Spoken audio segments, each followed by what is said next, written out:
Good morning, good afternoon, and good evening. I'd like to welcome everyone to the June 15th CAG meeting.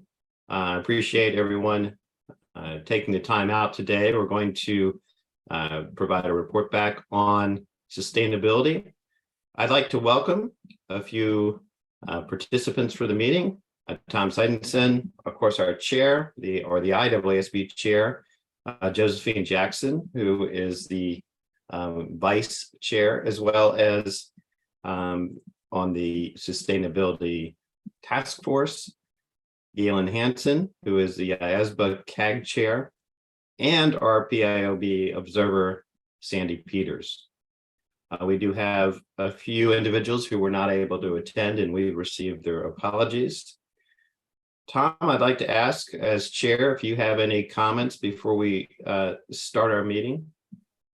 Thank you, Jim, and thank you everyone for joining this special meeting of the CAG. As you know, the reason for this special meeting is in June, in our June meeting next week, we intend to move towards approval of ISSA 5000, our draft assured standard for sustainability reporting. And I think we're at a really critical juncture. Just a reminder of what we're trying to accomplish here. This is the first track of a two-track process. We are trying to produce an overarching standard that is profession agnostic, framework neutral, but is robust enough to cover an end-to-end engagement on sustainability. And that means that the whole standard covers the whole sets of topics, but we go into subtopics more than any other. So, people have oftentimes said, why don't you deal with key audit matters or just key assurance matters? And the reason we don't deal with issues like that is that they were not identified. It was not identified as one of the 6 primary topics that for us to go even more robustly into. So, it's a really important time for us at the board. We're trying to move this. Remember, we have a firm H2 to the 2024 deadline on that. That's because of recommendations we received from IAASB and jurisdictions adopted, including the European Union. And so we accelerated the timetable on the exposure draft to give much more time for input and consideration of stakeholder comments. So thank you very much for your work. Key thing I do want to remind you is perfect is not going to be the enemy of good on this from our standpoint, but we need to have it good enough to produce quality engagements. Thank you, Tom. And of course, we couldn't have any meeting without approving our minutes. And so you've seen the minutes for the March meeting. I have not received any comments. Do I have any comments on the minutes? Otherwise, we will approve the minutes for the CAG meeting. And let me just make a couple comments as we're moving into the sustainability discussion, and we're going to call on Josephine in 1 minute. But as you recall, in our March meeting, we did receive a presentation on the general requirements. And then in April, after we had completed our meeting, the Sustainability Task Force group finished some remaining issues. So we're getting an update on that.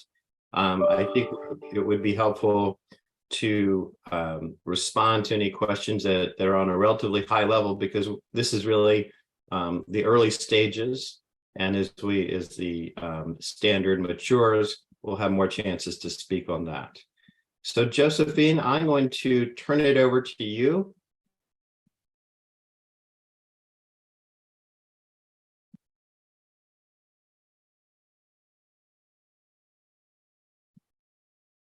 Sorry, Jim, apologies. I just lost the entire visual of the Zoom call there. So I'm back. It happens. Thank you.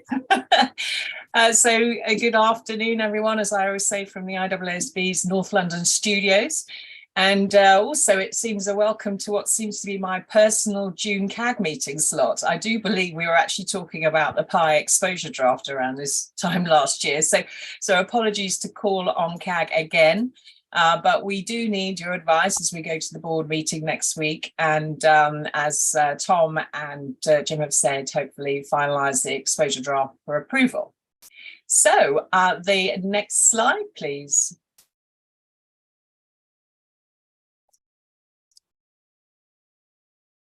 Fantastic. Thank you so much. So as CAG members are already aware, we have a very, very big team supporting this particular project. We have 5 board members, including me.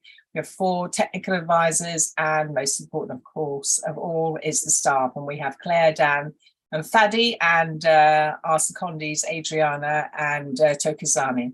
Now, Claire and I are going to actually talk through the slides today, but Claire and others on the call are welcome to chime in, particularly if I head off on a tangent, which I can sometimes do. So moving on to the next slide, please. So this is a project objective and the qualitative standard setting characteristics. And I did cover that quite a bit at the March meeting. So you will have just heard about the objectives at the September meeting in the previous years as well. So previous year as well. So I won't cover this all again. It's just important to have those in mind when we're considering the exposure draft. And I also think it's important to add that our outreach continues to confirm, of course, that there still remains a very clear public interest need for a timely standard that will support, of course, the consistent performance of quality sustainability assurance engagements. So if we move on to the next slide. So you will see from here, and Jim already mentioned this, that we've made quite a bit of progress from our project approval period in September. And we're looking really only 9 months to our target ED approval date. So quite the pace. On our journey, as CAG are very much aware, we've had important and ongoing engagement with our sister board, IAASB, and other key stakeholders, including our 2 reference groups. CAG has received regular updates on the progress of the project. So my focus today will be to update you, as Jim said, on the April IAASB meeting and what we discussed then. And then there's a couple of other matters I mentioned in March that I said we'd be coming back to, namely the definitions, materiality, and of course we will cover other matters such as the exposure period and the proposed implementation period. So at the April meeting, as Jim did already say, we were addressing, I suppose, the final bits and pieces. That included the introduction and scope section and the illustrative report. So I'm going to cover those now. So if we could have the next slide, please. So in terms of the introduction, as you can see from the slide, we applied the same drafting conventions we've done so far. We started with ISA 3000 and 3410. Modified, of course, with the sustainability lens. But to be fair, there wasn't a lot of adjustment there. And the task force always wanted to keep the introduction streamlined and balanced in terms of content and length, and not fall into the trap of writing what we call an executive summary. There's quite significant guidance as well in the application materials. So it seemed to be redundant to repeat it in the introduction. We also needed to address the relationship of the standard with ISA 3410 and ISA 3000, in particular noting that this is, as Tom already mentioned, in fact, this is a standalone standard, so practitioners are not expected to also apply ISA 3000. At the April meeting, in terms of the introduction and scope, we were also asked to clarify the term sustainability information, which I will discuss in a couple of slides. And also make sure it's clear in the introduction that the assurance engagement may not necessarily extend to all the sustainability information expected to be reported, which is, of course, an important part of the practitioner's consideration as to whether the engagement exhibits a rational purpose in the acceptance and continuance stage.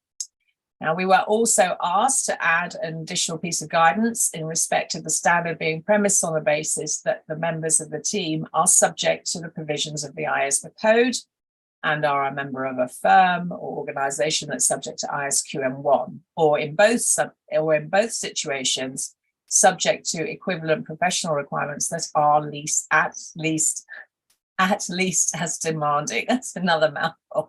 In particular, to make it clear that law regulation in a jurisdiction may provide guidance on what constitutes at least as demanding. If we could have the next slide, please.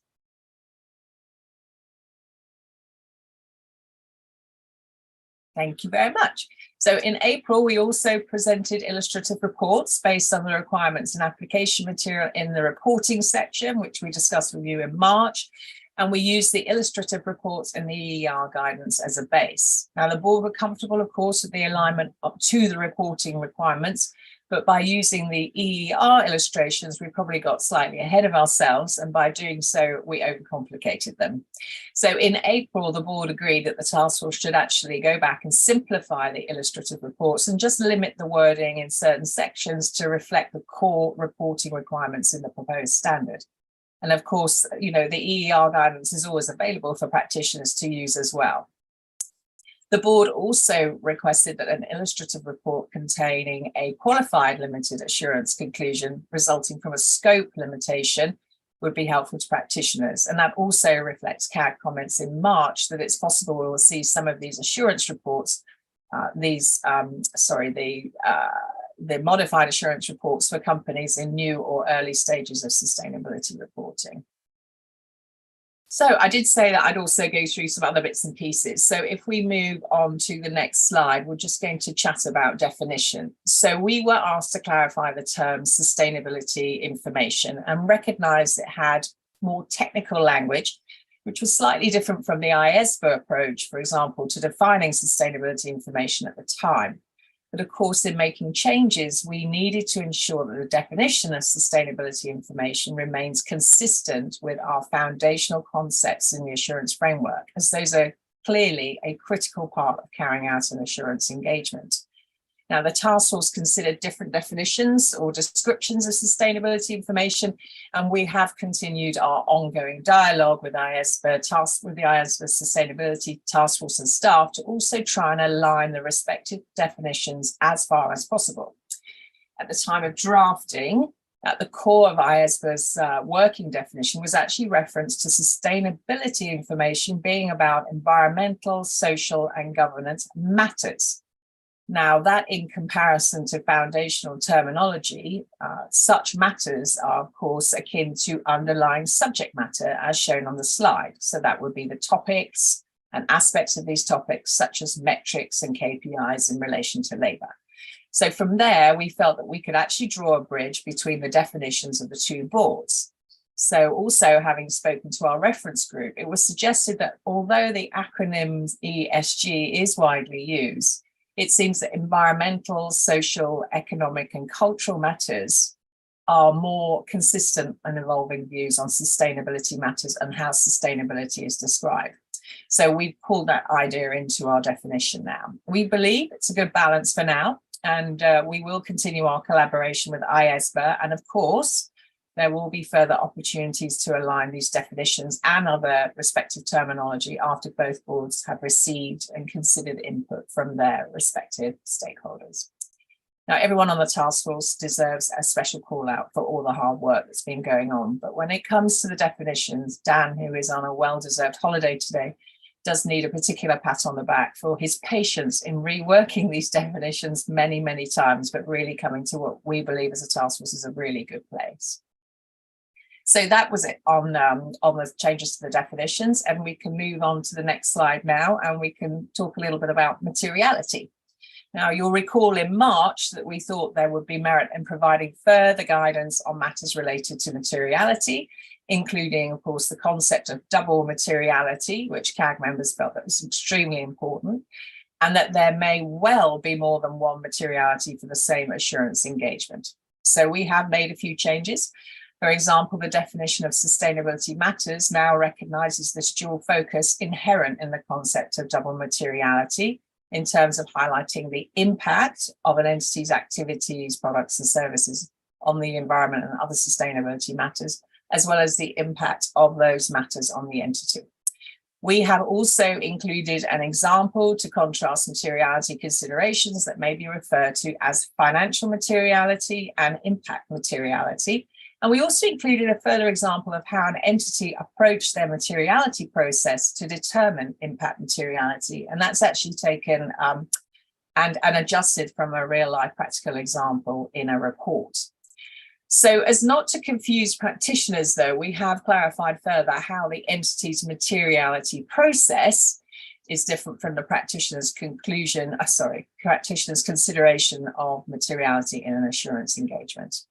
And of course, as noticed, we have also explained that it is conceivable in a sustainability engagement that you will have more than one materiality for the same assurance engagement. We have, of course, made other adjustments to the requirements and guidance in relation to materiality, and that's all set out in the significant changes in the issues paper.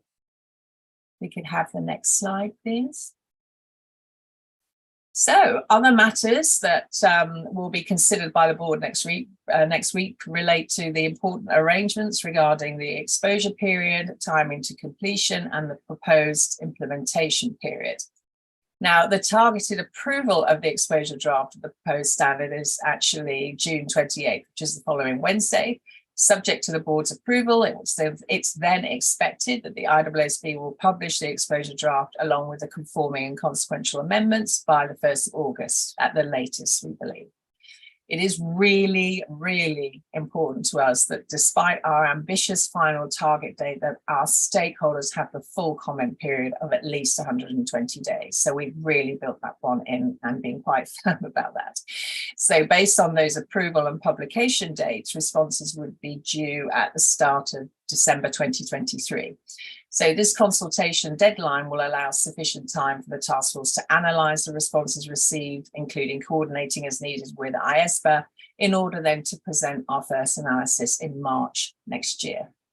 Now, subject to the extent and nature of the comments received, the final pronouncement is targeted for completion by September 2024. Now, in terms of the proposed implementation period, the task force will actually include a question on the period in the explanatory memorandum for comment, which we are actually proposing to be 18 months. Now, we're clearly cognizant of the urgent need for a global sustainability assurance standard to address, of course, the increasing number of jurisdictions with regulatory requirements being introduced for assurance on some or maybe all of the sustainability information required to be reported. However, we do have to balance that with the time needed for adoption, translation by jurisdiction, the incorporation of this standard into firm methodologies, enablement tools and training materials and so forth. So we believe taking all of that into account, that 18 months strikes a fair balance between the need for urgency and, of course, those implementation challenges. Now, of course, we won't be just waiting for comment letters, but we are in the process of finalising a very comprehensive outreach plan. And for this, I'm going to give you a well-deserved break from my voice, and I'm actually going to hand you over to Claire to talk through both our outreach proposals and then the way forward. So Claire, thank you. Over to you. Thank you so much, Josephine. So yes, we're not going to rest on our laurels during that comment period. So we want to take full advantage of those 3 months. And what we're proposing to do in order to execute an extensive global outreach, we're putting together an outreach plan ably assisted by a consultant who we've been working with. And that plan is going to be four-pronged. We propose to, in the initial phase, to do virtual awareness raising. So that will comprise of webinars to provide a detailed understanding of what's in the standard and how we reached the exposure draft, as well as more briefer messaging, if you like, through videos and social media to try to target other stakeholders, such as investor groups or other stakeholder groups, such as preparers, so audit committees, boards of directors, to really try to engage them in our comment period and seek their feedback. So initially that awareness raising and providing information. The second phase of our outreach will be face-to-face roundtables. We're planning at the moment to conduct 4 global outreach roundtables, and around that we will also conduct one-on-one meetings with key stakeholder bodies such as regulators, local standard setters, institutes of directors, and so forth. And we are aligning those roundtables as far as we possibly can with events that are occurring in particular jurisdictions, so we can also leverage off those events. So that leads me to the third limb, which is engagement opportunities. So we're wanting to take every possible engagement opportunity available to us, particularly where there's conferences, webinars and so forth being conducted by the national standard setters, regulators, or other the global standard setters during our comment period. And we've already got a number of those in our sites. And the fourth limb of our outreach will be continuing that key stakeholder engagement. So we have had key stakeholder engagement throughout development of this standard, and we will continue that engagement primarily virtually, but when we are in the same jurisdiction, as I said before, we will certainly take full advantage of that by having those direct meetings. So we feel that by December, when the comment period closes, we will have had a lot of opportunity to speak to stakeholders and have a really good idea of where, how they're feeling about the standard, where their concerns might lie, and where their support lies as well. And we fully expect that the different stakeholder groups will, of course, have quite different perspectives. So that leads me to the next slide, please, Michelle. So in doing our outreach, of course, we will need an explanatory memorandum to support our exposure draft, and we will be we're thinking now about what will go into that explanatory memorandum to accompany the exposure draft. And we'll be focusing on the drafting more after approval through July. We'll be finalising the drafting of the explanatory memorandum. So on the slide is some of the core matters that we've identified so far that we want to cover in the explanatory memorandum. And I certainly won't read those all out in detail, but of course, we'll provide some background information. We'll definitely be highlighting that this standard is premised on ethics and quality management, and explaining how other requirements might be able to be applied, such as jurisdiction requirements to cover off ethics and quality management. We will be talking about key terminology, such as sustainability information that Josephine was discussing earlier, and we'll talk about the 6 priority areas that we'd set up to provide greater specificity in our project proposal. But we will also expand on that with other key areas that have emerged during the development of the standard and how we address those. And finally, we propose to highlight where we have identified issues that we don't want to go to, we didn't go into greater detail in the standard because we felt they really were more suitable for a future standards that will hang off ISA 5000, given that that is an overarching standard to provide the basis for a future suite of standards. So next slide, please, Michelle. So you're happy for me to go through this one as well, Josephine? Yeah.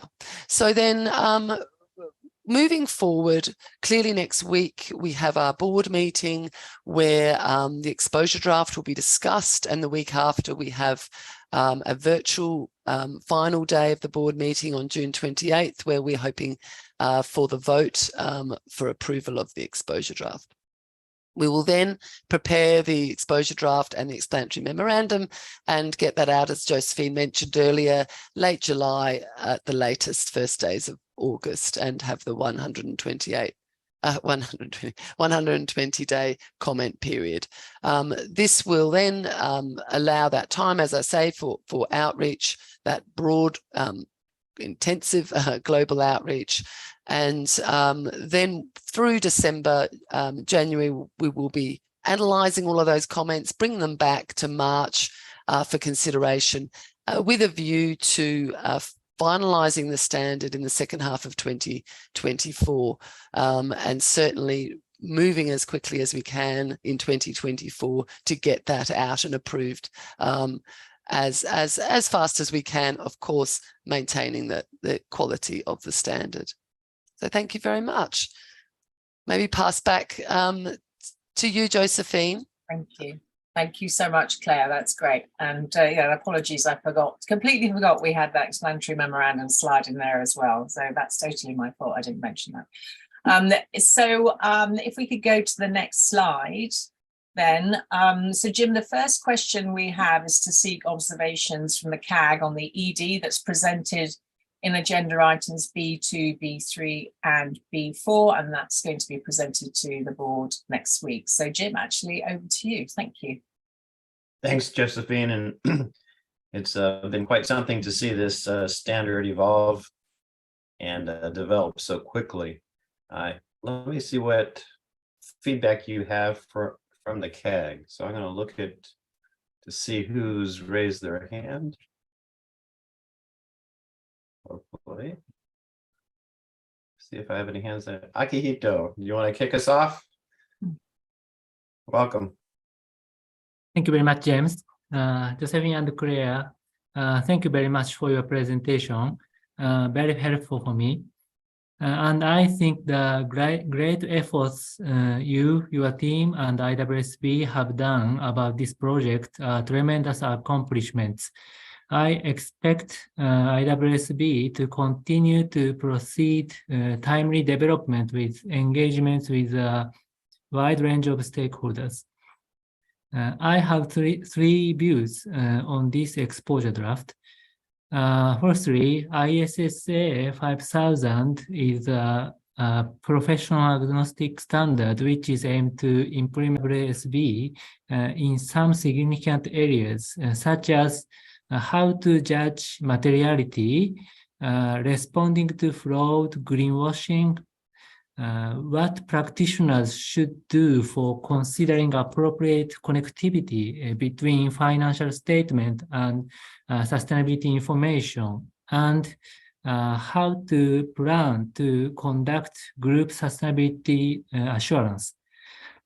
In these important areas, additional guidance should be needed for ensuring consistent and quality assurance so that IAASB 5000 will be adopted globally and be functioning properly, I believe.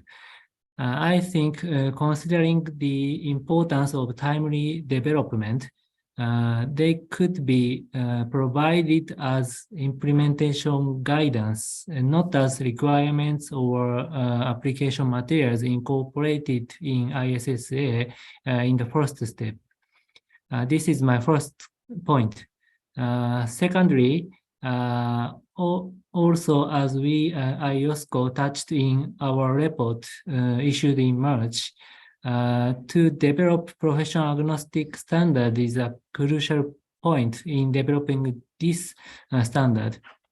So to hear diverse views from a wide range of stakeholders, especially non-PAs, in various organizations and in various jurisdictions is quite important. In the current draft of exposure draft, I'm concerned about requirements in relation to ISQM1. Adding application material, paragraph 3, that is allow room for jurisdictions to determine what is at least as demanding is very good. However, certain transition relief should be considered in order to make IAASB 5000 work as a truly professional agnostic standard. I fully agree with the importance of ISQM1 level quality management system in order to ensure the high quality assurance. I just want to consider a pragmatic response to rapidly increasing demands on practice. The last point is the general thought regarding ISAE 3410. In accordance with paragraph 9 of requirement, when a GHG statement is the only sustainability information, ISAE 3410 is applied. So some additional revisions or conforming amendments needed to ISAE 3410.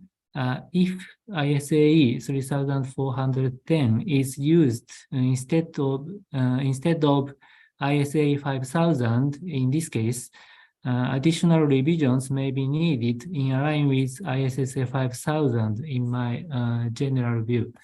That's comments from my side. Thank you very much. Thank you, Akihito. Paul, do you have some comments? Yes, first of all, good job on the progress made since we last discussed this. I have one comment and one question. The comment is, thank you. I think you've done a good job on the section referring to the use of internal audit and other references to internal audit. As many of you are aware, the Institute of Internal Auditors is currently going through some fairly dramatic revisions to its professional practice framework and standards. And as a result, some of the wording that was used in here is based on the old framework, the old definition, and may need to be updated. I'll make sure that I liaise with the appropriate people at the IIA and that they respond to the exposure draft accordingly so you can have the most current wording for the profession.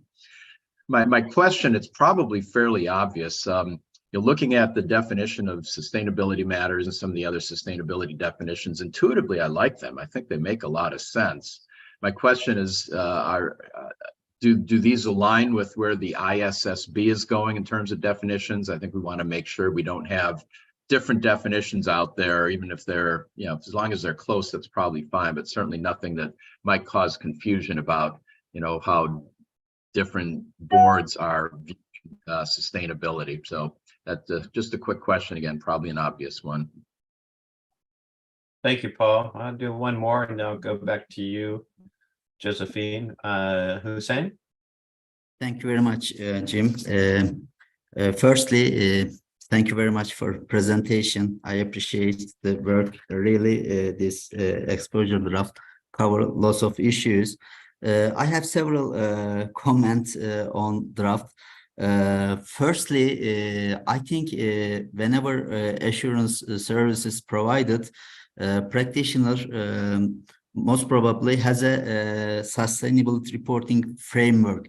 Therefore, for some definition, for some issues, this I think the starting point should be a sustainability reporting framework.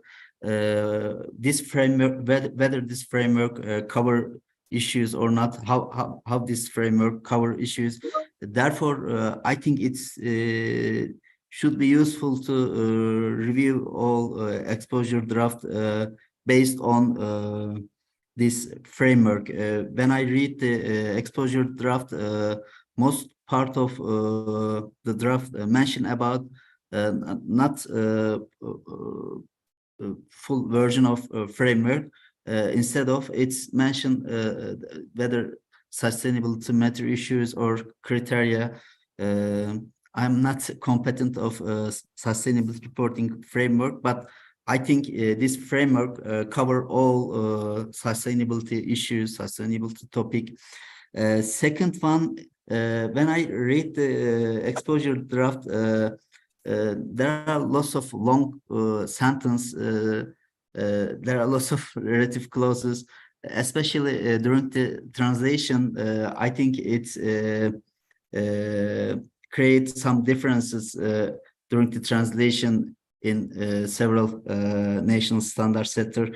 Therefore, I think you should reconsider to make sentences a little bit shorter and a little bit simpler. The other issue for definition, when I look at the definition, I observed that you should try to align with other standard setter.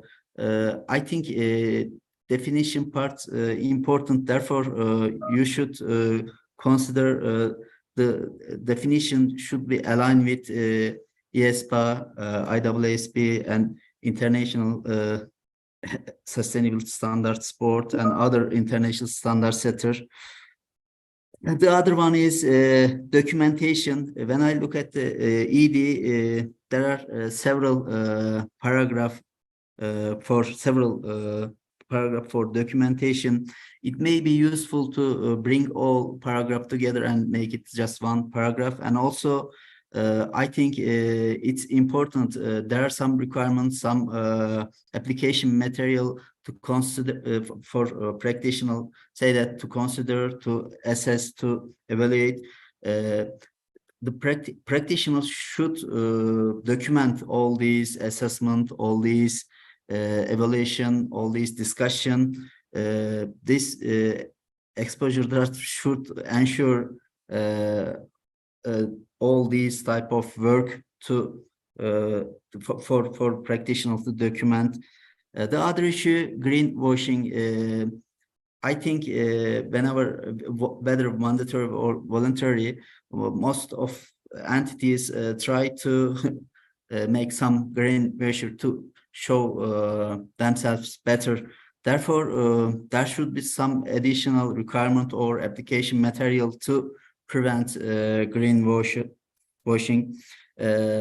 Another issue, when I look at the document, for the in the I think sorry for objective part, it's mentioned about expressing conclusion, but when I look at the report form, it's mentioned about opinion. In the text, it should also useful to concrete whether we. I think for reasonable assurance, practitioners should express opinion.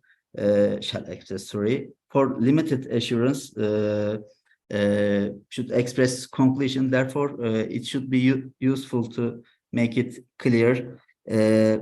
Lastly, this text try to have some requirement application material to relationship between practitioner and auditor or other practitioner, and also entities internal auditor. Therefore, it should be determine clearly this relationship. That's all. Thank you. Thank you, Hussein. Josephine, I'm going to go back to you. I heard a few themes, one of which the whole topic of greenwashing, but I'll give you a chance to respond. We still do have some other people that want to provide their comments, but we'll break it up a little bit. Okay, thank you. That's helpful. Yeah, there's a lot of really, really great comments here. Thank you so much, as always. And all for the compliments and the kind comments on our progress so far. Akihito, yes, we will obviously have a lot of outreach, as Claire outlined, and that absolutely will include reaching out to non-PAs as well as other experts in the field. That's really, really important to us. And your comment on non-authoritative guidance, that's certainly in our plan. But thank you for those suggestions, because clearly that will be one of the things we'll be asking for help on.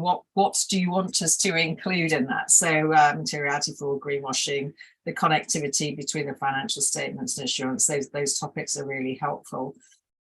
In terms of the transitional arrangements, potentially for ISQM1, thank you for the comment.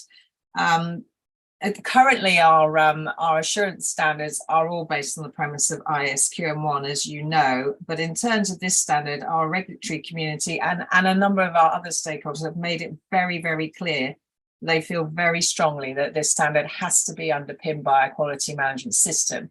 The key is really in that at least as demanding, and other particular systems that are in place, as long as they're at least as demanding as we've explained in the guidance, then they don't have to apply ISQM1. Obviously, they're applying a quality management system that's at least as demanding. So transitional arrangements aren't something that we're considering at this time. Paul, in terms of the old wording, thank you for that. Yes, so please do share us with that. And Billy, I won't suggest that we open up ISA 620 as well, but certainly it will be really good to see that. Somebody else made a comment recently on the definition of internal audit function. We do feel that it's generic enough to work, but certainly if you've moved on and you've started to develop that with that wider assurance mindset as well, that would be fantastic. So please do share. There are a couple of comments from both Paul and Hussein on the aligning with IAASB. And did we look at IAASB and other definitions of sustainability information? We did. We looked at lots of different, including, how it's described in CSRD, ESRS. And of course, we've been working with IAASB, as I said earlier, in trying to align our definitions as far as possible. We have to, though, make this a framework neutral standard. That's a critical part of our objectives. And so for that purpose, we can't align directly or use directly what another standard setting board has actually used as far as their definition of sustainability information is. But we're trying to make sure we bring it together and have our own that is, again, as I mentioned, it has to still work with our foundational concepts of subject matter information and underlying subject matter. And also that's why we also reached out to our reference group, because they have an idea of how these definitions and how sustainability is described as evolving. So for that purpose, we think that it's absolutely best not just to make ISPs and use there. So I'm sure you can appreciate that. In terms of greenwashing, as it does come up, we have got requirements in there that deal with bias and fraud, because that's essentially what greenwashing is about. And we give some examples in the application material of what that might look like. And so it is very much front and center in the standard. As you go through it, when it goes out for consultation, if you feel that more could be done, or there's some areas where we could emphasize it a little bit better, then certainly we really want to hear about that. And then the other comment, I will take your other points on board. There's a couple that I wanted to mention. Long sentences, gosh, we try so hard. We try so hard not to have long sentences. And then when we see them, we do try and break it up. But often sometimes, as you know, with technical language, once you break it up, then it doesn't make any sense anymore. But we are just coming to the conclusion now of our CUSP review, which is also a critical part of the period up to consultation. So we're starting to go through some of those comments. I think I can't see Billy, but I think Billy and Claire have been through most of those CUSP review comments now. We were waiting because the CUSP review wasn't finished or completed until recently, but hopefully out of that process, we will have some areas that we can go back and straighten up and make things a lot more, because understandability, of course, is critically important.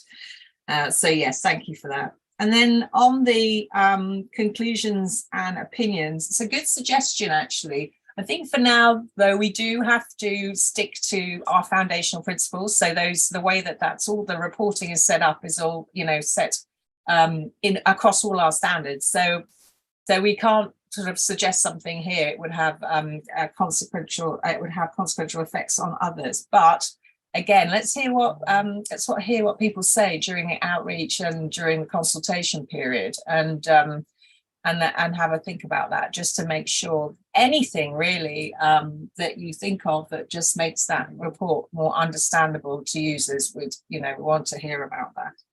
And and there were some other bits and pieces which we'll obviously take on board as we finalise to the exposure draft.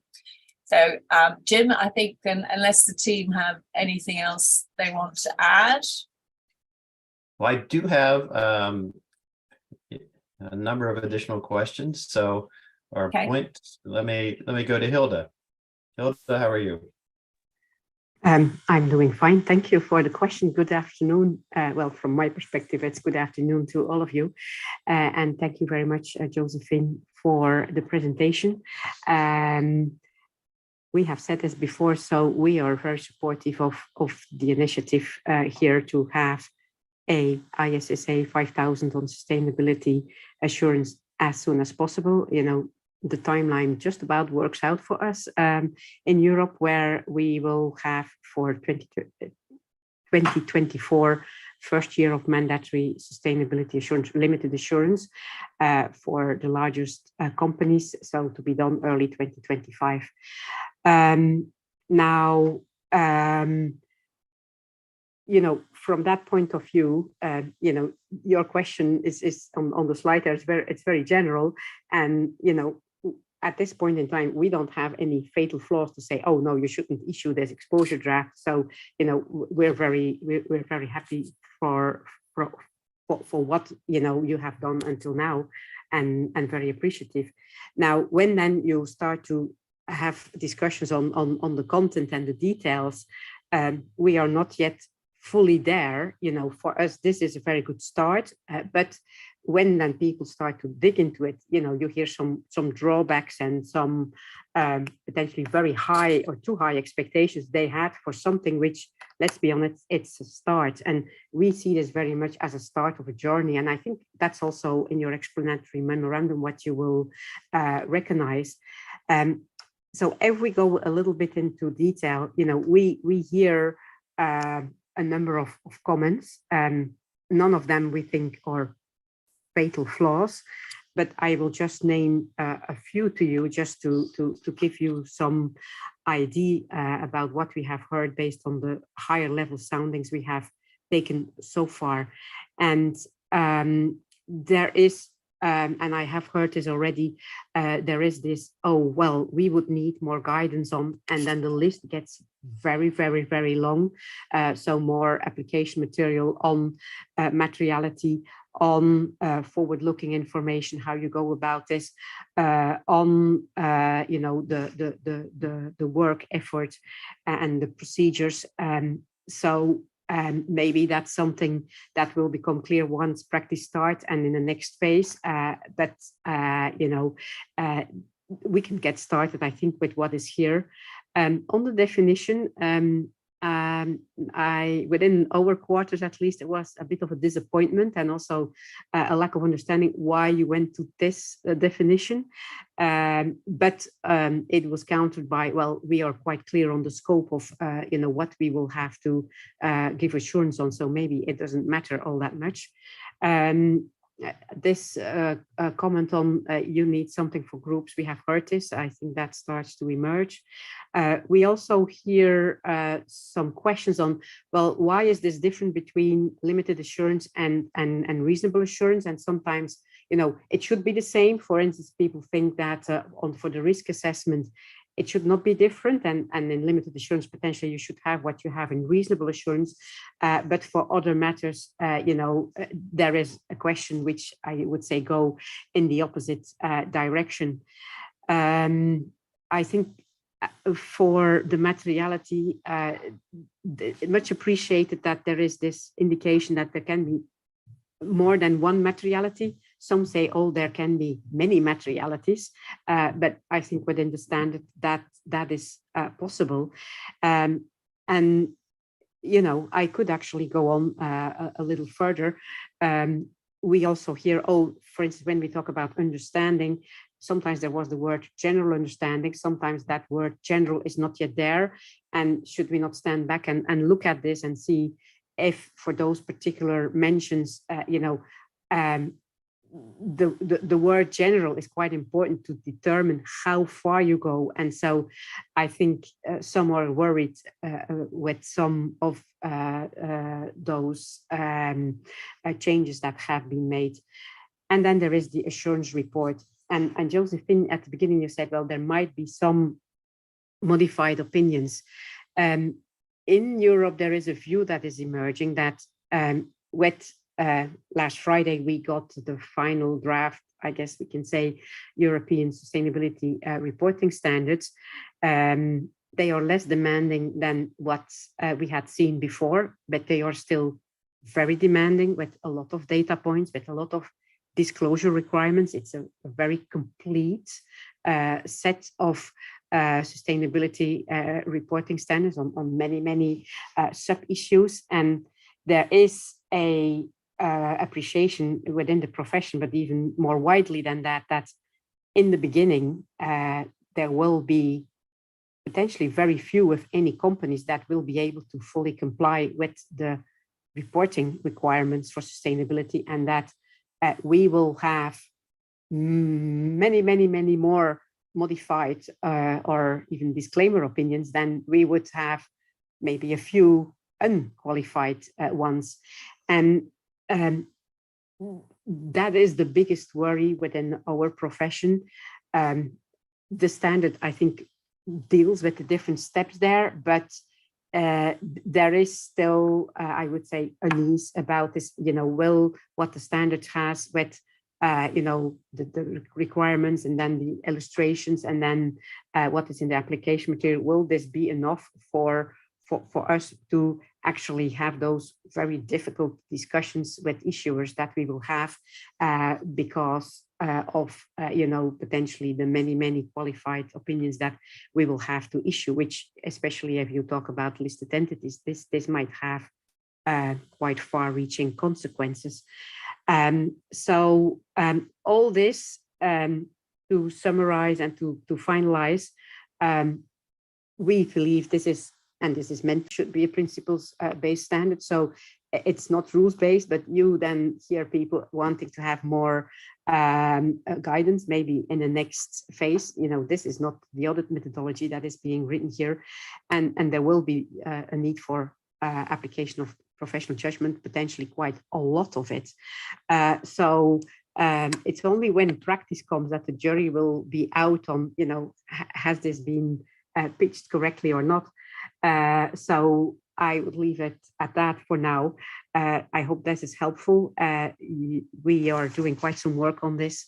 As you know, we will have also further engagements on this. We will definitely respond to the exposure draft. I'm afraid you might have lots of detailed comments then, but I would say so far so good. Thank you. Thank you, Hilda. Jean?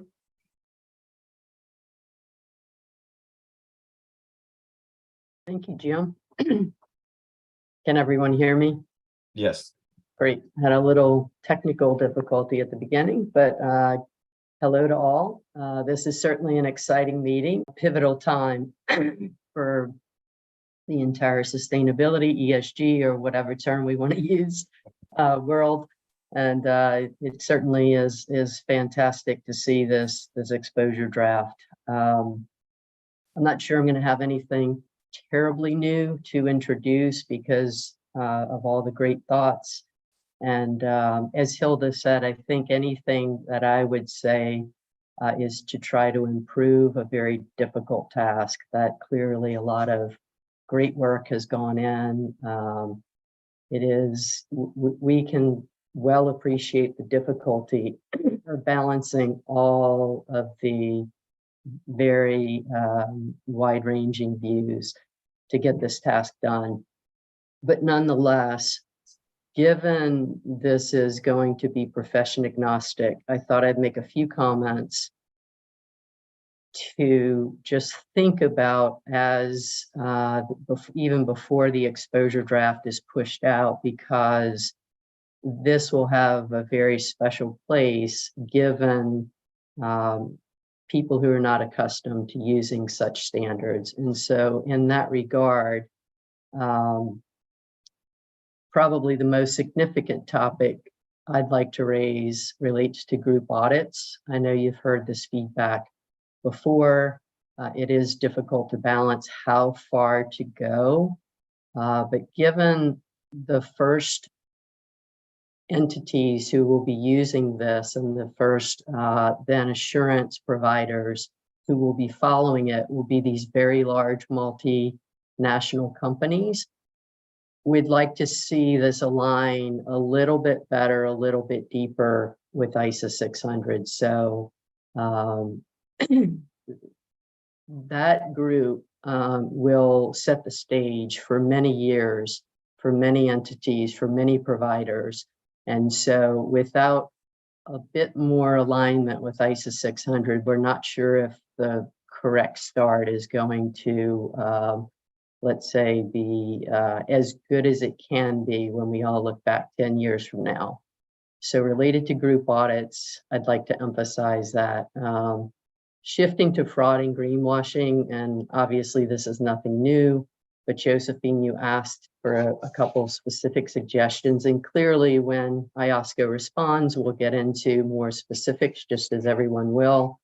But if you think about the project on fraud and think about the objectives, there could be some more specific requirements to, in our opinion, to promote consistent behavior and facilitate that identification of, the risk of misstatement due to fraud. In this case, could swap the word greenwashing, and just enhancing the importance throughout the audit of exercising that professional skepticism and fraud-related assurance procedures. And again, because of the profession agnostic nature of this standard, many providers are not going to be accustomed to some of those concepts. So we feel like that's important.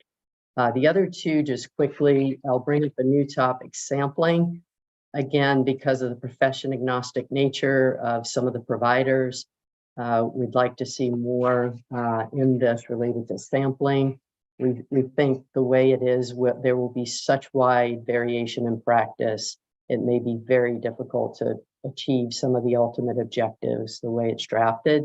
And then lastly, on estimates and forward-looking information, again, we've talked about maybe some guidance, and we would like to see the standard itself go a little bit farther into aligning with ISO 540. But we understand this is the start, and you're balancing a lot of competing needs, including a timeline. But thank you. Those are my comments. Thank you, Sean. Josephine, do you want to jump in, or would you like us would you like me to continue on? No, I can jump in. I'll do that to break it up a little bit. Again, thank you both for the really positive comments, and Hilda, the support for the timeline. We are working at a pace, so we want to know that everybody appreciates that. And you're quite right. I think the wording was perfect. The phrase is perfect. We're the starters of a journey, and that's all. And that's why we have an overarching standard. And that's why in our project proposal, we recognize that we may need more specificity down the line. And that could be in terms of the engagement performance itself. So topics like materiality, etc. Or people may need to see something on subject matter. But what that looks like, Hilda, you're right. We won't really know completely what we absolutely need until some of this is when it's being implemented and used. And that's obviously when we'll continue to engage with our stakeholders throughout this process and find out, what else is needed. And that could be a combination of non-authoritative guidance and, 5001 and 5002 and so forth. And that's the future. So in terms of just a couple of points again, we'll take on board your comments of sampling. We stripped that back because the board felt that it was we'd gone too far for an overarching standard. So it'll be interesting to see what the board says next week. Now they see all stripped back and whether they're comfortable with that. But take on board that comment, and of course 540, and that's really important for us to hear that. And also, Hilda, you did make a point about having lots of comments. We want all your comments, whatever you feel, whatever you think we need to hear, absolutely. So please don't apologize for lots of comments. That's exactly what this is all about. We want that full period of outreach, and we want to hear all your comments. So please. And then the other thing as well on groups, I think somewhere along the line it got slightly confused. I'm not quite sure. On groups, We just didn't go down a full supplemental approach that we have in ISO 600, because that's really talking about a group audit, consolidated historical financial statements, and how the risk assessment works in that process. But we do, and we have captured the key principles when performing an engagement in a group situation. So you have your risk assessment, you have your, risk identification and assessment, you have your response to risk. We've addressed the fact that in a situation, it's important for the practitioner to understand where the sources of evidence are coming from, if they have any access issues, how to overcome that. And that's in there as well. And of course, in addition, the assurance practitioner may need to draw on help from other practitioners akin to the component auditor in a group audit situation, and also other practitioners who aren't akin to component auditors. So the standard recognises these points are important, though, not just for groups, but also the added complication is when the entity is reporting information about another entity that's not within the group, but along its value chain as well. So we felt for an overarching standard, I'm sure, and you did say this, Sean, that we got the right balance for now. But as I say, we do want to hear from you where you feel that more could be needed or is necessary. And yeah, I think that's it. I've got all the other points here, but thank you, Hilda and Jean. And Jim, back to you. Yes, Josephine, the good news is you wanted more comments, and we have a number of CAG members lined up. So happy to hear all these comments. Paul? Thank you very much, Jim. Thanks so much, Josephine. Yeah, I mean, first off, I'll join in the congratulations to you and the team for having produced, I think, what is an excellent basis for a robust consultation for the latter half of 2023. You know, I think given the circumstances, given the limit, as good a draft as we could possibly hope for the consultation. As to the importance that Hilda's already mentioned, you know, in the context of the European Union, this is a critical standard, and the timeliness is critical. So it's good that you are aligned with the EU.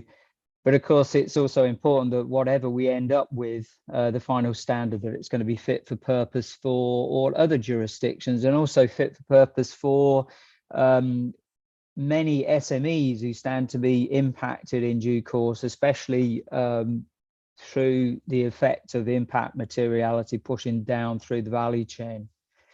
As regard outreach, pleased to hear Akihito making the point that we really need to make sure that all regions, all markets, including emerging and developing markets, are scoped into the outreach. And we need to ensure that SMEs and their assurance providers get captured too. IFA, we look forward to helping however way we can in outreach, in particular in Europe. The only real area that we have concerns around, that's not to say that the standard doesn't tick the box. We haven't looked at it closely enough to determine this, but our main concern is one of scalability. We're pleased to see that it's mentioned in the issues paper and explicitly referred to in the main body of the text of the standard. Pleased also to hear that there has been a CUSP review. Now, while efforts to ensure scalability are sort of obvious and explicit in some respects, for example, you've got assurance report examples that include non-listed or non-public interest entities. Perhaps it's less obvious in other respects. You know, and maybe there's something to be said for just being able to sort of briefly explain how scalability, has sort of impacted the outcomes of the draft. One final point in relation to those assurance report examples, and it's circling back to what Hilda just mentioned. Hilda mentioned that there are some concerns in the European Union that with reporting standards being really tight and robust, and setting a very high bar, we can perhaps anticipate in the first year or few a number of modified assurance opinions. And I'm just wondering whether that ought to be reflected in the assurance report examples that you provide. So just to round up, congrats to the team. We look forward to helping you on the way in the latter half of 2023 to get this thing done. Thanks, Paul, for that encouragement. Wei? Oh, thanks. Thanks, James. Hello, everyone. Thanks a lot for Josephine and Clara's informative presentation. The task force has contributed, in my opinion, tremendous amount of efforts to deliver a whole set of proposed ISSA 5000 exposure draft in such a short time frame. Really a great job. I would like to make a suggestion. As I mentioned in my previous comment, a field testing may be an important step in the standard setting process to understand the applicability of standards. This is particularly important due to the standards are to be applied by professionals other than the audit profession. However, I understand the time constraint casted on the standard.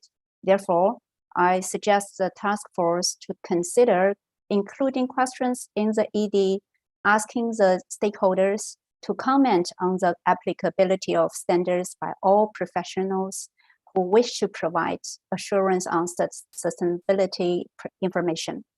There may need specific application questions in certain areas requiring judgment, such as materiality and risk assessment. I'm pleased that Josephine introduced some examples about materiality have already been included into ED. Thanks for that. In the end, I would like to express appreciation about the job has been done again. That's all. Thanks a lot. Thank you, Wei. Let's see, we have two more. Greg? Thanks, Jim. Can you hear me okay? Yes. Excellent. So I would just echo the congratulations of others on the work done to date. Certainly it's a comprehensive document.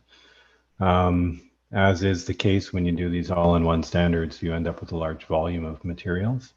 But it's very interesting because I think it reflects the current thinking on a number of topics. So I think it's useful to not only new practitioners or practitioners that will be performing this form of work, but also existing practitioners that are performing other forms of assurance engagements. To that issue, I would suggest that it warrants, a final comparison with existing standards, perhaps as part of the CUSP review, to look for similarities and differences with existing standards or existing concepts described in standards to ensure that any differences in wording is intentional and that the differences weren't just the way the drafting was prepared, but perhaps are slightly inconsistent with existing standards. I do feel that could be an impediment to understandability of what's in the exposure draft or what is in existing standards. So you may want to spend some time on that. Also, as a consequence of being as all-in-one standard, and we've heard these comments already today, so I'll be very brief. I just, it's going to be a balance between breadth and depth. So there's certainly a number of areas where you will likely receive feedback that greater depth would be helpful. In areas such as sampling, as mentioned already, comparative information is introduced in the standard. That's a complex topic, and financial auditing that could warrant additional depth. Data reliability and relevance, as addressed in ISA 500 gets a very light touch in this document. So certainly as time goes on and as the document or the standard becomes used more pervasively, I would encourage greater depth of certain concepts if they can fit into the work plan and if they can be either integrated in this document, in additional documents, or cross-referenced in some way from other sources. Lastly, with respect to the public sector, I just wanted to comment that I had no concerns with public sector content, with the exception of paragraph A353R, so it's in the application guidance. There is a paragraph introduced as a public sector consideration, which has to do with considering compliance with law, regulation, or other authority as a specific assertion. I think for this subject matter, that type of consideration would apply to all forms of engagements, not just those conducted with respect to public sector entities. So perhaps that guidance could remain simply without the caveat that it's specific to the public sector for this subject matter. Thank you. Thank you, Greg. Thank you for the public sector perspective. Toshimitsu. Thank you, James. Thank you, task force and the team for the clear presentation and great effort to build this draft. I have two comments on this exposure draft. First one is on fraud, paragraph 58. There are always concerns about issues, greenwashing risks. So we, financial industry, is looking forward to having sustainability assurance standard. But I think greenwashing will never end, even when this IAASB 5000 runs through the world. So it seems to me that existing paragraph 58 is too abstract. In order to have deterrence to greenwashing in this IAASB 5000, some kind of procedures to fraud need to be prescribed. Second one is on Appendix 2, illustrations of assurance reports on sustainability information. I think these illustrations are very, very helpful for every practitioner. But at the same time, it seems to me that these illustrations are very detailed, template, so only suitable for professional audit practitioners.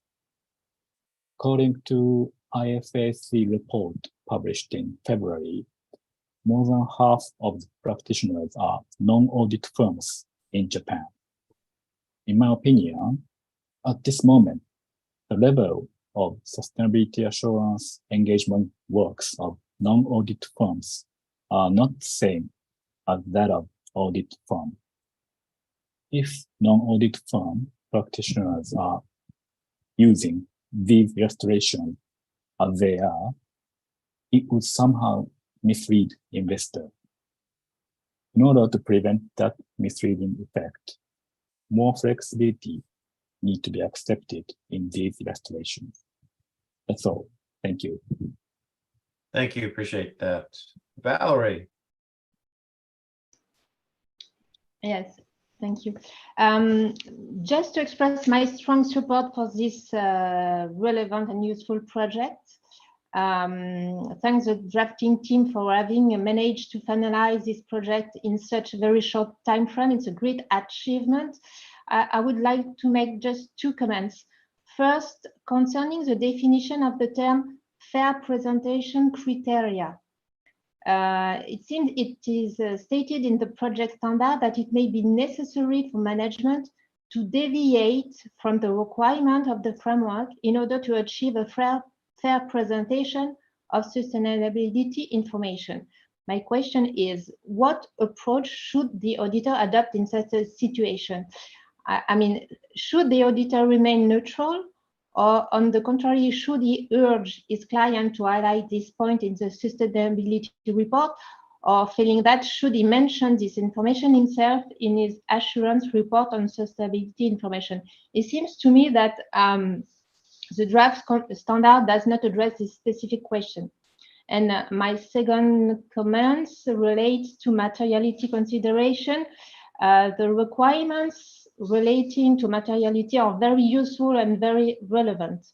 However, it is not always clear what consequences the exercise of determining what is significant or most significant to user will have on the subsequent audit work. Because in the application material, a distinction is made between, on the one hand, information on matters that are material to user, and on the other hand, the materiality of misstatements that may affect sustainability information. It seems that it is also pointed out that for different types of information, a user may have different information needs and therefore different tolerance of misstatement.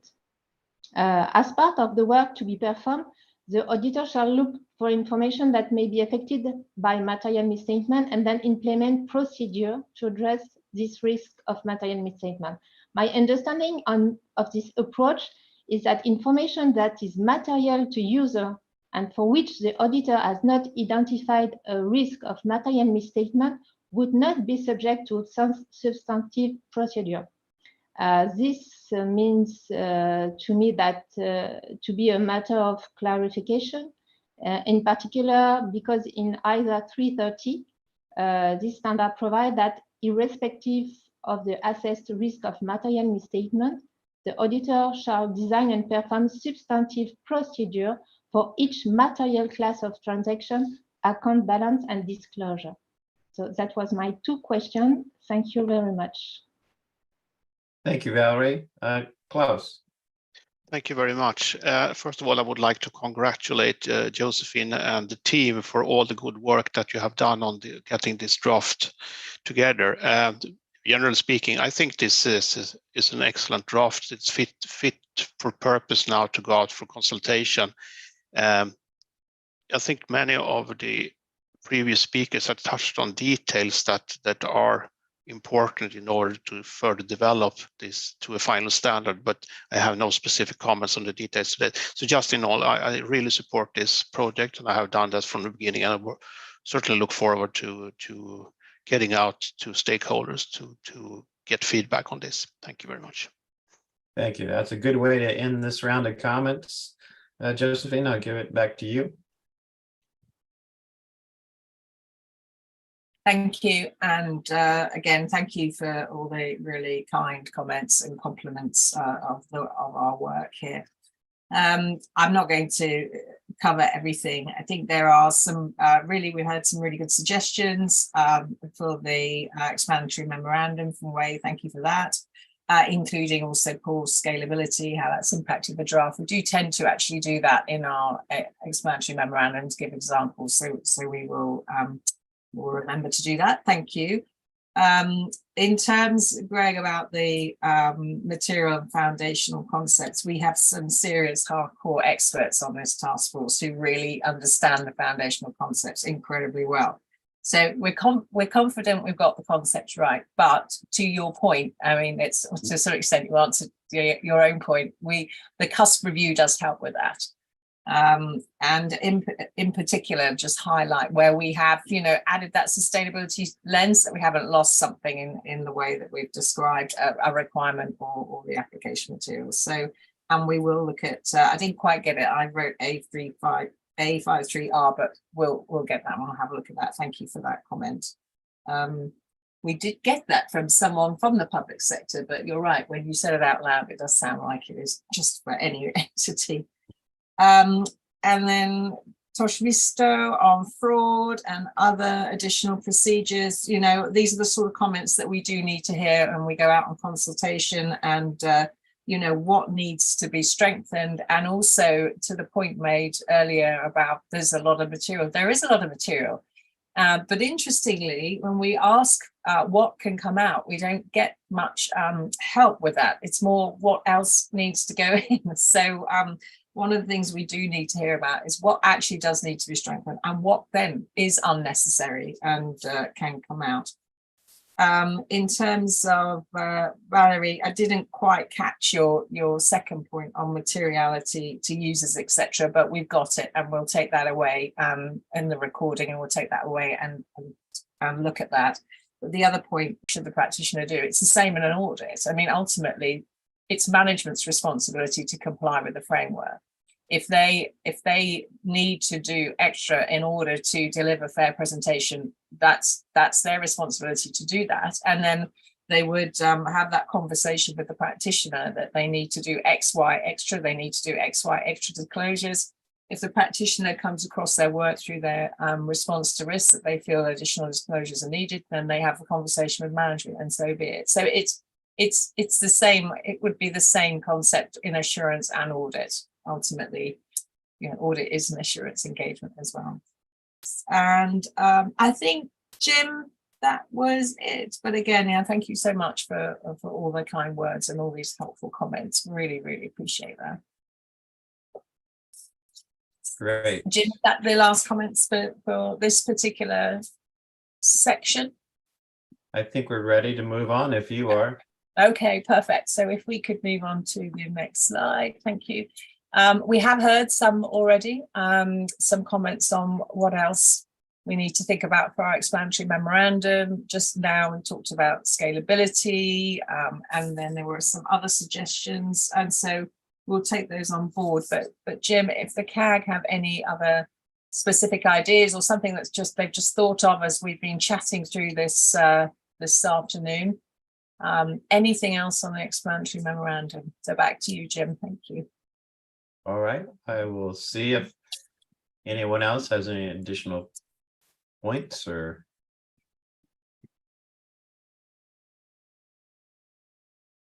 Josephine, you might have received almost a break. Kilda? Thank you. I think I said it already, but it was potentially on this section that, or in this question, I should have said it. I think in the explanatory memorandum, it's important that you recognize, this is the start of a journey, and, it's not perfect. I'm afraid that no standard setter would say this about themselves, but that's basically what it comes down to. That,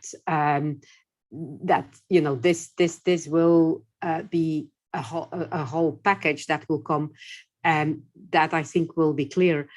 I don't know if that's feasible, but as practice will emerge, it might not only mean that there are additions made and additional standards or practice material or whatever is prepared, but that actually this first standard will potentially need more revisions than the IAASB might be used to in revising their standards. Let's wait what practice gives us and then see if there will be a need for this. And I think in the explanatory memorandum of showing an openness to this, I think that would be quite good to do. Thank you. Thank you, Hilda. Hyson, how are you doing? Also, I would like to support and to thank for the work done. And in this part, in explanatory memorandum, I will repeat the idea of considering in a more detailed the scalability issue, because it's and will be related much more with SMEs and SMPs, which is very important. So I just wanted to join the others for appreciation for the work done and for done this in a very short time and moving very quickly. And this is written in a very clarified or clarifying way, because now a lot of experience exists in this field. Thank you. Thank you, Hyson. Akihito. Thank you very much, James. Just a brief comment. Sorry, it may be a comment in the previous slide. One thought about sustainability assurance report. For more transparency, considering the characteristic of sustainability assurance and needs of intended users, which expertise assurance engagement team have, and which areas where engagement team used external experts may be useful for intended users. So this element could be added to requirements and illustration report. In my view, also could be included in explanatory memorandum as a question. Thank you very much. Thank you. Josephine, I don't see any other hands up. You want to respond to? Yeah, well, there's nothing specifically to respond to. They're all helpful, and as I say, we did get quite a few as we were going through the earlier exchange. So we've got a nice group in here for our list to add. Thank you. Yes. Okay, so Jim, that concludes our presentation our presentation today. Again, I do want to thank all the CAG members for all their support and advice. It's invaluable. So really, really thank you. And lots of comments. We're going to be doing lots of outreach. So we're going to see you all, I'm sure, but really, really do let us know what you're thinking, what's needed, what can come out, please, as well, because we often get complaints that there's too much material, but then when we try and take something out, everybody complains that it shouldn't be taken out. So yeah, thank you ever so much. Jim, back to you. Josephine, thank you so much to you and your task force for their time and for updating us. It'll be a very interesting June IAASB board meeting. And of course, the CAG will be back in September to hear some more. I will go to our PIOB observer, Sandy Peters. Do you have any comments for the CAG? I think that a good deal of the public interest issues have been covered off in the conversation today. I think that just an impression, I think that and this may come from my background of being an auditor, but now dealing with investors, I think that the outreach is going to require use of non-audit language and illustrations of what these things mean in layman's terms in the sustainability information, for example, what it means relative to the ESERS and the IAASB, what these reports will look like, what information they will cover, where will they be located. Also with a mindset that users of this information may not be using it directly from financial statements or documents, annual reports, that it may come through data providers, and understanding sort of how the connection of that information to the assurance provided. I think all of those things need to be tailored in any specific outreach to get a useful perspective from many constituencies. I think also in the spirit of making this applicable for many non-professional accountants, there's a lot of language referring back to other of the ICEs, which may not be necessarily familiar. So how that all gets connected up and managed. I think someone made a comment with respect to asking other stakeholders a specific, or other non-professional accountants, about the applicability to others, or I guess it was asking stakeholders on applicability for others who are non-professional accountants. I think that's an important question. So those are just some things that stuck out with me. I think the public interest issues were covered off, but I think the practicalities of the outreach and the like will be interesting to see as the feedback period unfolds. So just my observations. Thank you. Tom, as the meeting draws to a close, I don't know if you have any final comments or preview for the upcoming IAASB meeting that you'd like to share with the group. Well, first of all, thank everyone for attending on relatively short notice and for your robust input. I guarantee you we will take all of that into account either now or during the consultation phase. I think, you know, we are struggling a little bit with what the right balance is in terms of comes up. I'm always reminded that in the ISA world is a special consideration standard and has a whole standard for itself. So, you know, finding the way we deal with and provide enough principles to deal with group audit issues, but not effectively put in 600 within a 5,000 context is one example of where we do. And, you know, this is a real issue to deal with on the profession agnostic standard and all the stuff about laymen. I've been speaking to regulators on this. We are fully committed to a profession agnostic standard, and we are trying to avoid undue jargon and try to make things as simple and accessible as possible. But I think someone else said this, assurance, I mean, audit is just a subset of assurance. Assurance has been well developed over time, and it's actually, by definition, our assurance standards will look like an assurance standard. And, you know, I think this is something we should keep in mind going forward. So again, it's one of those areas where there's balance, and we will learn a lot during the consultation phase. But, you know, I'm not sure that the standard is ever meant to be for the layperson. It is meant to be for trained assurance professionals, whether they're from the accountancy industry or elsewhere. And I think there's a dose of realism, and we talked about this at the Financial Stability Board just a couple of weeks ago about what profession agnostic can and should mean if we're going to fulfill the public interest, because my sense is that investors are going to ultimately look for something as robust as audits on the assurance side. Finally, I am asking for your help. You gave us a lot of help on what should be in the document and what should be in the explanatory memorandum. You can reach out to us directly on ideas for the types of people we should reach out to as part of our outreach process when the exposure draft is out for public comment.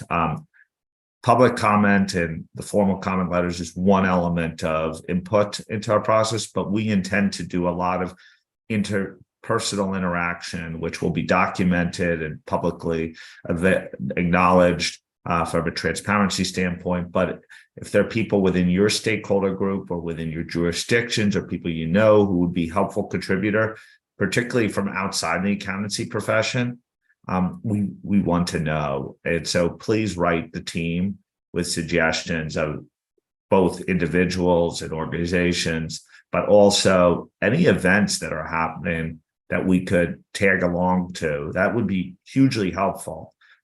We are committed to effectively do radical engagement on this process. And that's one of the reasons we're trying to get it out into the marketplace sooner rather than later. So thank you, Jim, and thank you, everyone else. So you can see, this is a top priority for us. We're trying to deliver on time and at a high level of quality. Well, both for you, Tom, and Josephine, and the task force, I really feel like you have kept us very up to date in terms of this standard as it's involved. And I think from a CAG perspective, that's very helpful, and we've been able to provide you with input, and I appreciate everyone's input this morning or this afternoon, depending on where you are. And I also, of course, want to thank the IAASB staff who put together this call. I mean, even the calls are quite an effort, and I know the IAASB is very busy, and so I appreciate everyone's time. And finally, I would like to say that our next meeting will be on September 12th through the 13th, and it will be an in-person meeting in New York. And with that, I will sign off and wish everyone a good day. Thank you very much. Thank you. Bye-bye, everyone. Good afternoon. Bye.